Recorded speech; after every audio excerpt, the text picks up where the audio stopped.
your focus down south, where Telangana will be implementing the SC Categorisation Act from today onward.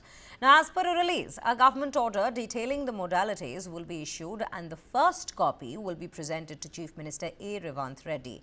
Now, Telangana will become the first state to implement this very subcategorization of the scheduled castes after the Supreme Court's order. And the Assembly, in fact, had unanimously passed the SC subclassification bill on March 18th, and it was, in fact, later approved by the Governor Jishnu Dev Varma, chairing the final meeting of the Cabinet Subcommittee on the Supreme Court, the SC categorization at the Secretariat.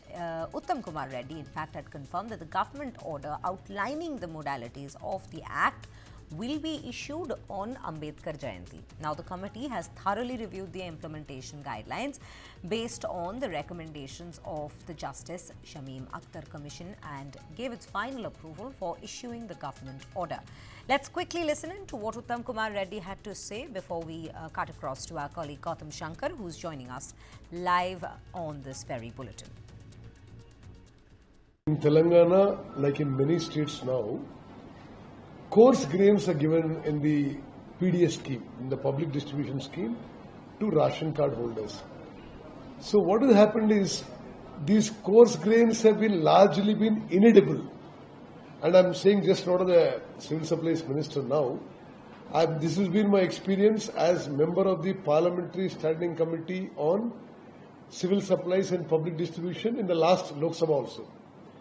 And I've repeatedly pointed out that the food grains given under the PDS scheme or under the Pradhan Mantri Garib Kalyan Yojana scheme are not of a desirable quality, that there is a lot left to be desired in the quality.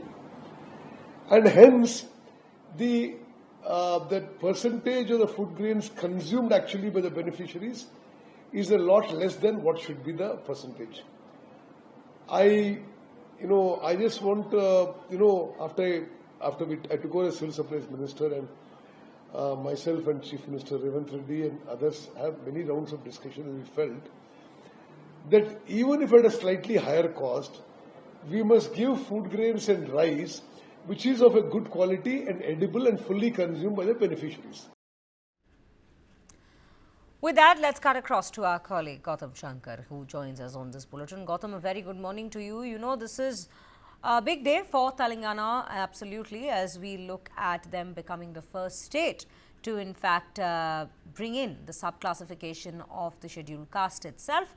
Just for some more clarity as to what all this very subclassification entails, if you could just take us through the entire modalities that have so far come to light at this given point and what this means for Telangana at this given point.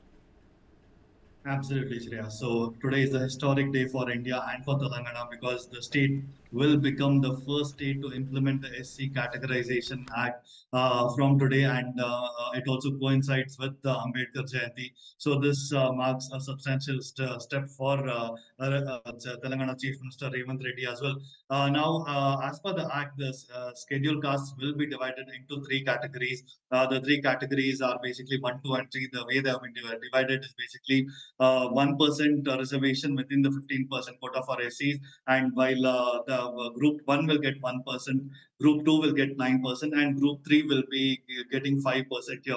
Now, if I have to just divide it into the most prominent caste groups that exist that fall into these different categories, we have to keep in mind that the Madigas, the most prominent and also considered the most backward community in Telangana, they fall into group 2 here, and they have a total of 18 subcastes as well, and they will be getting this 9% more reservation. Keep in mind that the Madiga community was really unhappy with this internal classification that was done, and they felt that they deserve a much higher quota than the 9% that is being accorded to them as well. And meanwhile, another prominent community that is going to benefit from this is the Mala community and 25 other castes that will fall into the group 3. Now, group 3 will be getting 5% recommendation, and the remaining 1%, which is recommended to be set up aside, that will happen for the group 1, which comprises of 15 castes, which are found to be socially, economically, and educationally backward as well. So all of these things are according to a judicial commission that was set up by the Telangana government. And what we also know is that already we have the backward classes reservation bill that has been passed, which means 42% reservation exists for them. On top of this, we have the 15% reservation or the internal reservation for SCs that is going to happen from today, which means that Telangana will comfortably breach the 50% cap that has been set aside by the Supreme Court.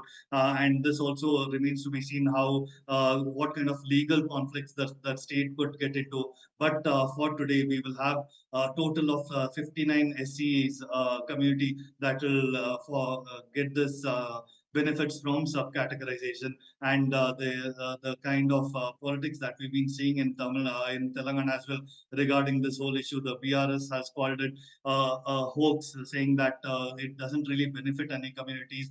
The earlier system was more effective, but Revanth Reddy believes that internal classification, and not just him and Rahul Gandhi really believe that this is a model that has to be implemented across India. Internal reservation is going to happen. And keep in mind that it's not just Telangana. Now we have caste census report being that has already been given out to the Karnataka ministers here, and Karnataka could follow Telangana in this step as well. Shreya.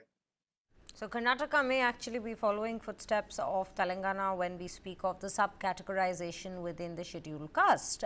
Quite an interesting development for sure, and in fact a very important one and a historic one at that on Ambedkar Jayanti itself.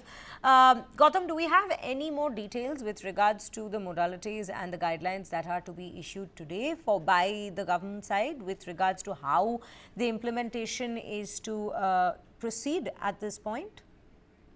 Yes, Rhea. So, if we look at the three categories that have been formed here for reservation, the group one, basically here we find the SC group that are socially and economically and educationally most backward. So here we have a few prominent castes that are mentioned: the Bauris, the Bedas, and the Jangam and Chachatis. These are among a very prominent group of castes that will fall in here. So 15 caste groups will fall into group one. And as per the 2011 census report, they form 3.2% of the population, and the group one will get 1% of reservation.